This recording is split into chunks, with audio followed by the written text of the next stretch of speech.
রাতে বন্ধুরা এই রাত্রিবেলা এসে সন্ধে দিলাম, দিয়ে রুটি করা হয়ে গেছে। এই আলু ঢ্যাঁড়সের তরকারি করছি, টমেটো দিয়ে আলু ঢ্যাঁড়সের তরকারি আর রুটি।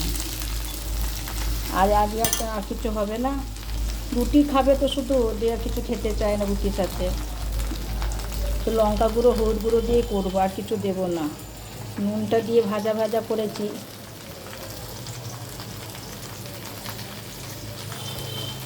এই রান্না হবে আজকে রাত্রিবেলা খাবার।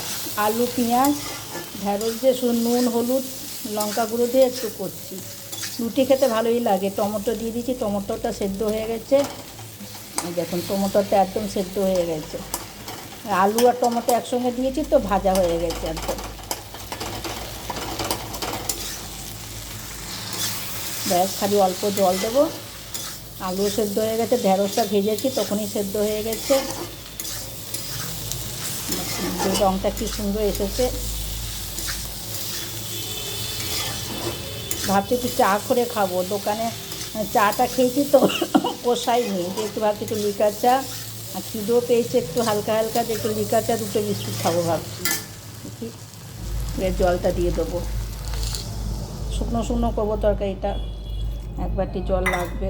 গ্যাসটা বাড়িয়ে দিলাম, কেন আমি যখন মশলা ভাজি না গ্যাসটা কমিয়ে মশলা, মানে যে কোনো মশলা ভাজি গ্যাসটা কমিয়েই ভাজি, কেন পুড়ে টুড়ে যায়।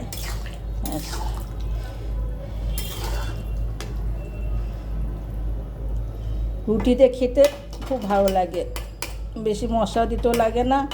টমেটোটা এখনকার টমেটো না ভালো সেদ্ধ হয় না। ঢাকা দিয়ে দিই।